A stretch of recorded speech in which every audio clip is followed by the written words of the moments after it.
Hi, and welcome to the Children's Fire Book Club. We are just getting settled in, so feel free to grab a blanket or Felix or any kind of stuffed animal, maybe some tea or water, as we're just getting kind of settled in.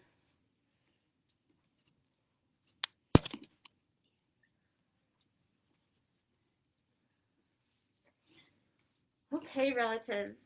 So for today, we are doing our Children's Fire Book Club. And so what this means is we'll be doing some elder teachings. We'll be reading a book, and we'll also be moving around, moving our bodies. So, right, uh, we're going to start with some introductions. My name is Odessa. I'm a counseling intern at HIR Wellness. And what it means to be a counselor is creating space to talk about our thoughts and our feelings and how all of that is connected. It's a space for me to listen to others. We're also here with Hannah. Hi everyone, I'm Hannah and I'm an occupational therapy intern here at HIR Wellness. My role here is to help individuals in any skill and any activity or what you find meaningful in life. Awesome. Thanks, Hannah. We also have Mariah, our social work intern, who is going to be moderating for us today. So when you see the HIR Wellness icon on the comments, that's going to be Mariah. Hi, Mariah. Thanks for joining us today. So with counseling and with OT, it's really important for us to work together. And so that's why we're here together. Think about when you're doing a puzzle, and sometimes it can get really hard and we get really stuck on something. Sometimes we reach out for help, and that's the same for counseling and OT. There are times where we may need extra support, and it's good to hear and listen to one another and learn from one another. So it's really important for us to work as a group. So for today, we will be doing some movement, we will be reading a story, we will be learning about some elder teachings, and we're really excited that you're here to be with us and to join us on this little adventure. So to kind of get us started, Hannah, would you like to do a movement card for us? Yeah, Odessa, I can definitely do that. Let me just see.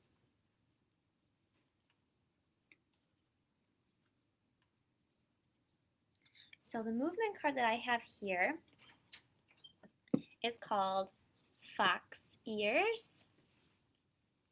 And so we are just going to sit down and cross our legs, and we're going to take a deep breath in and out. And we're going to imagine that we have little fox ears, and we're just going to snap them on, and we're just going to hold the silence. So I'm going to just move back and do that with you, relatives.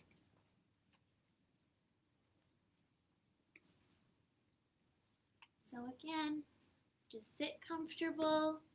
You can close your eyes if you'd like. And we're going to deep breathe in.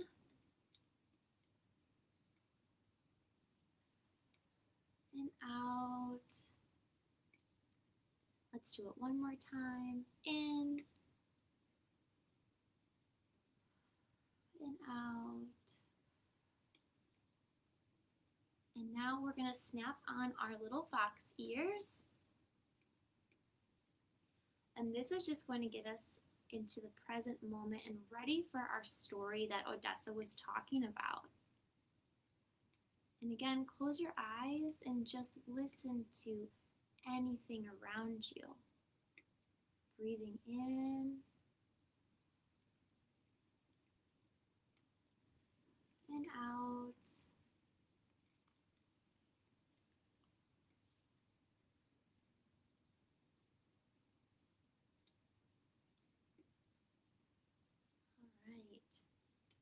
Relatives, are you ready to read a story with us? Wow, Hannah, that was really awesome. What a cool way to kind of get us ready to read this book. I definitely feel way more calm and grounded. Relatives, how are you feeling now after doing that movement card? I really liked the part when we did the ears, and it really made me mindful of all the noises around me. Thanks, Hannah. Yeah, you're welcome. And it really helped to control our breathing. Mm-hmm. Pay attention to the inhale and the exhale and to feel relaxed, like you said. Definitely. Okay, let's get ready to read our book. Hannah, do you have our book? Oh, you know what? I think I misplaced it. Oh no. Oh. Is it around the corner? I don't know where our book is. Oh no. Did you hear that? Someone's at the door. Oh, hi, John. Hey, John. Hey, Hannah. Hey, Odessa. Hey, relatives. I have a few books here today. Let's see if I have the book that Odessa and Hannah will be reading today. I have the book Only One You. Is this your book? No, I think we already read that book. Well, what about this one? Courage. I think we read that one too, right? Yeah, that's not the book. Well, it has to be this one, right? The Hugging Tree? No, that's not the one. Well, I have one more book. I hope this is it. Dave the Potter. Yeah, that's it. Here you go. Thanks, John. Yes. Thanks, John. Have a good day, relatives. Bye, John. Oh, awesome. We have our book. So the book we are reading today is Dave the Potter, Artist, Poet, Slave by Laban, Carrick. You guys ready to read the book? Let's read the book.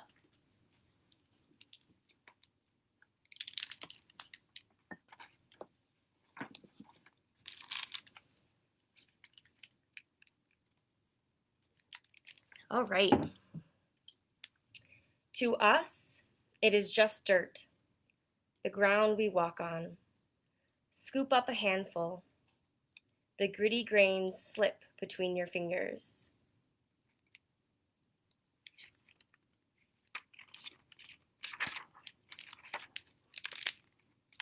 On wet days, heavy with rainwater, it is cool and squishy, mud pie heaven. But to Dave, it was clay, the plain and basic stuff upon which he learned to form a life as a slave nearly 200 years ago.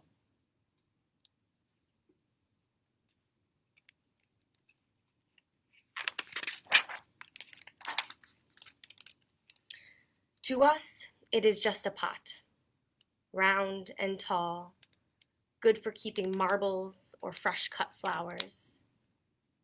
But to Dave, it was a pot large enough to store a season's grain harvest, to put up salted meat, to hold memories.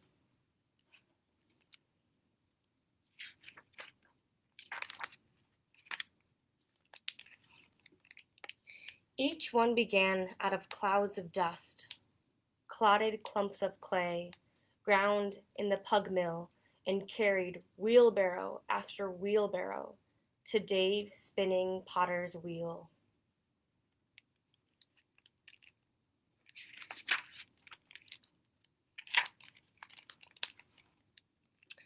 With a flat wooden paddle, large enough to row across the Atlantic, Dave mixed clay with water drawn from Big Horse Creek until wet and stiff and heavy.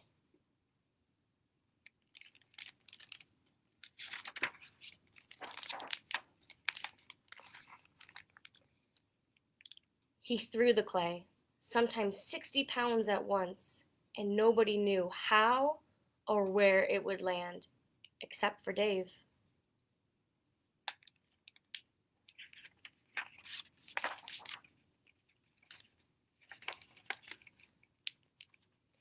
Dave kicked his potter's wheel until it spun as fast as a carnival's wheel of fortune.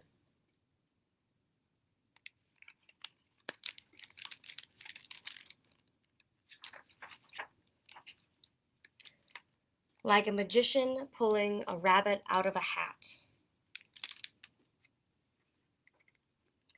Dave's hands, buried in the mounded mud, pulled out the shape of a jar.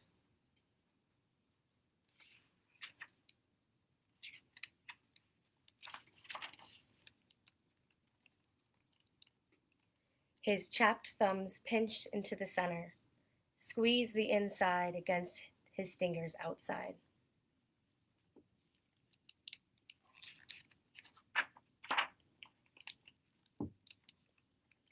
As the wheel spun round and round, the walls of the jar rose up like a robin's puffed breast, but only so far before its immense weight threatened to collapse.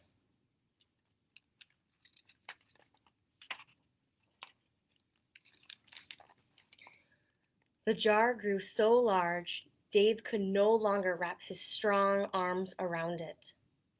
If he climbed into the jar and curled into a ball, he would have been embraced.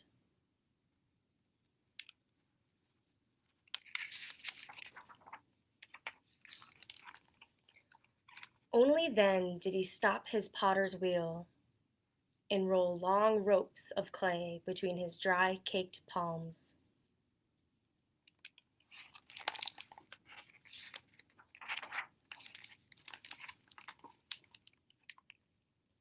Dave mounted these coils of clay one by one on the half-finished jar.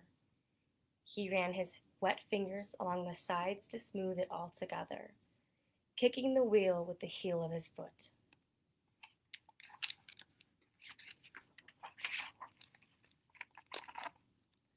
The shoulder and rim shrugged upward as the jar took the shape Dave knew was there, even before he worked the raw mound on his wheel.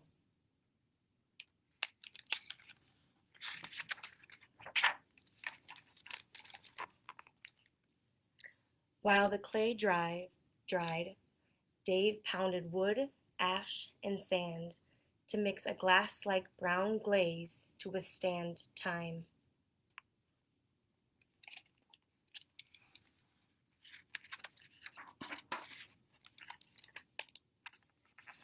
But before the jar completely hardened, Dave picked up a stick and wrote to let us know that he was there. He wrote, "I wonder where is all my relation, friendship to all, and every nation."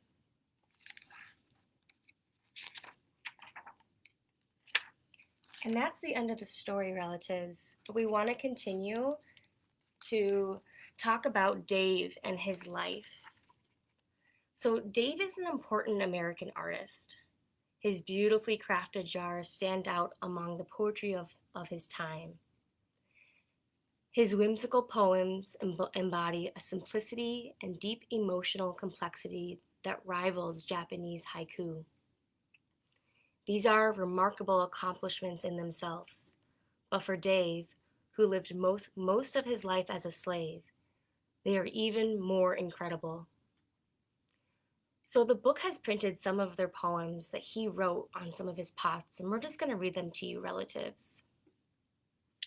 I wonder where is all my relation, friendship to all, and every nation. Another one is, put every bit all between, surely this jar will hold 14. And when he references hold 14, it tells us that the pot can hold 14 gallons. Another one is, Dave belongs to Mr. Miles, where the oven bakes and the pot boils. Another one is, a better thing I never saw when I shot off the lion's jaw. And that's the end that we're going to be reading.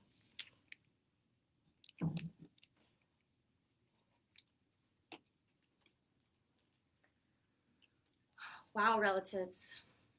That was a really good book. Relatives, what did you think of that book? Hannah, what did you think?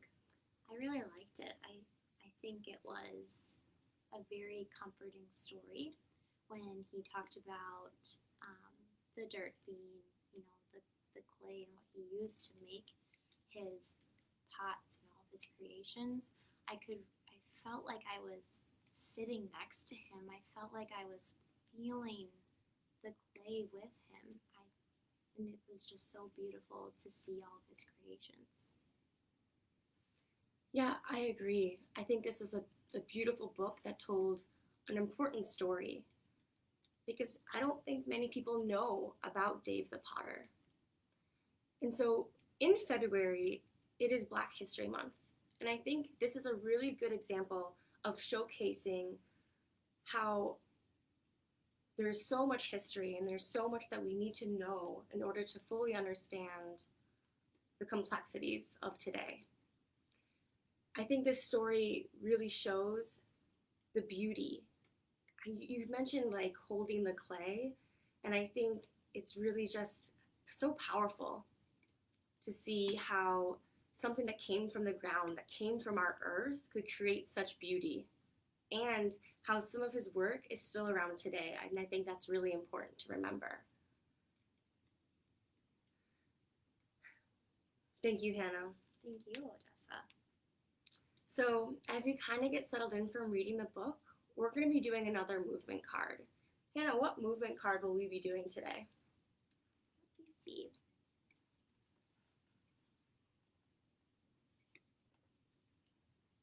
So this next one, relatives, is called the deer stretch.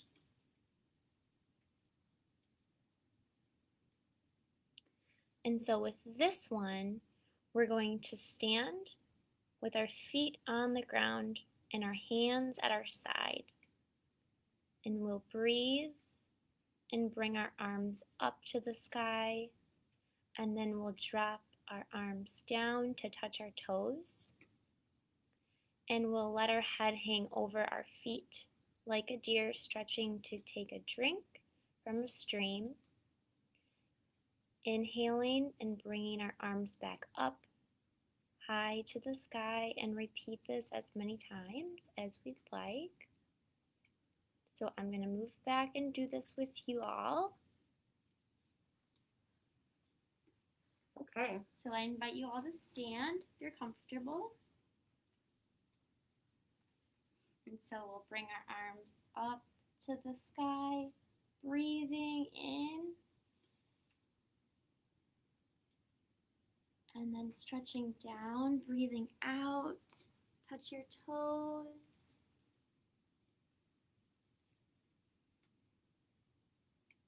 Breathe in and reach up. And breathe out and touch your toes. And one more time. Breathe in and reach as high as you can. And back down, touch your toes. Pretending you're the deer at the stream with all of the water. And come back up slowly.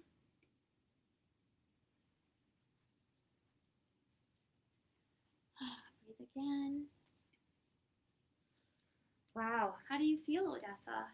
that was really, really nice. It was good to kind of move my body, especially after kind of connecting us back. And I know, I feel different now than when I did after reading the book. So thank you, Hannah. I really enjoyed that stretch. Good, I'm happy. I agree with you. I got a nice stretch in and it was good. Relatives, how are you feeling now after doing that deer stretch? So the next thing we'll be doing is going over some grandfather teachings. Hannah, can you tell us more about the 7 grandfather teachings? Absolutely.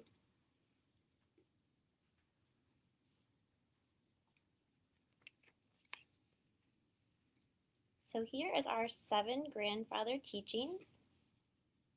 And the teachings in the Ojibwe culture have been traditionally passed down from the generation to generation orally through stories and ceremonies.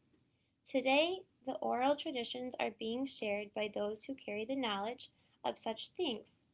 The teachings of all of the Aboriginal cultures encompass the morals, values, structures, ceremonial practices, spiritual beliefs of the group. These teachings also ensured the survival of the people. Despite where the teachings may have originated, they share the same concepts of abiding by a moral respect for all living things. And so our teaching today, relatives, is respect.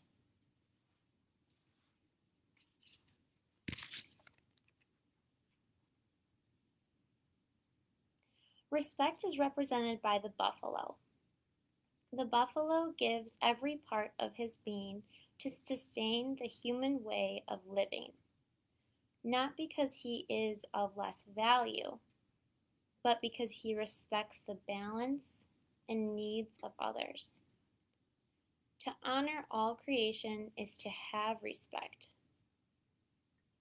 Live honorably in teachings and in your actions toward all things.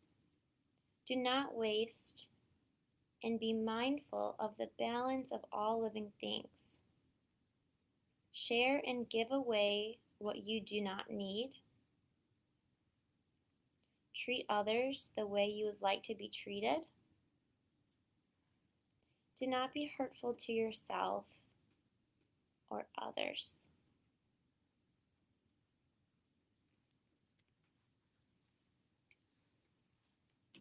Thank you, Hannah. What an interesting way of describing respect.